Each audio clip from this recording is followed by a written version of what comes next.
மாரடைப்பு வர்றது எல்லாருக்கும் நெஞ்சு வலியாவே வருமா அப்படிங்கிறத பத்தி ஒரு சின்ன வினாவுக்கான விடையை நம்ம தெரிஞ்சுக்க போறோம்.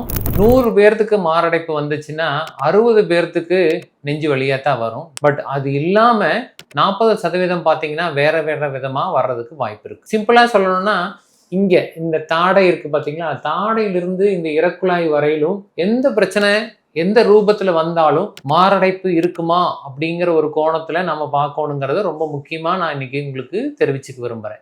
ஏன் அப்படின்னு சொன்னோம்னா கேஸ் ட்ரபிள் 1 நாள் 2 நாள் கூட வெயிட் பண்ணலாம். பட் ஆனா மாரடைப்பு 6 மணி நேரத்துக்குள்ள நீங்க வைத்தியம் பண்ணல அப்படின்னு சொன்னோம்னா உங்க ஹார்ட் பலவீனம் ஆயிடும். அதுக்கப்புறம் திருப்பி நாம நார்மல் பண்ணவே முடியாது. பக்கத்துல போயிட்டு ஒரு இசிஜி எடுத்து அட்டாக் இல்லைங்கிறது உறுதிப்படுது. இது நெஞ்சு எரிச்சல். சம்பந்தமே இல்லாம திடீர்னு ஒரு கிறுகிறுப்பு, மயக்கம், திடீர்னு சட்டன் அலையிற அளவுக்கு வேர்த்து கொட்டுறது, இந்த மாதிரியும் கூட ஹார்ட் அட்டாக் வரும். முக்கியமா நீங்க பாத்துக்க வேண்டியது என்னன்னா ஒரே ஒரு பாயிண்ட் தான். இந்த தாடைக்கு கீழையும் இறக்குழாய்க்கு மேலையும் என்ன பிரச்சனை இருந்ததுனாலும் ஒரு இசிஜி எடுத்து பார்த்து நாம சேஃப் அப்படிங்கறத உறுதிப்படுத்திக்கிட்டீங்கன்னா நீங்க சேஃப் தான்.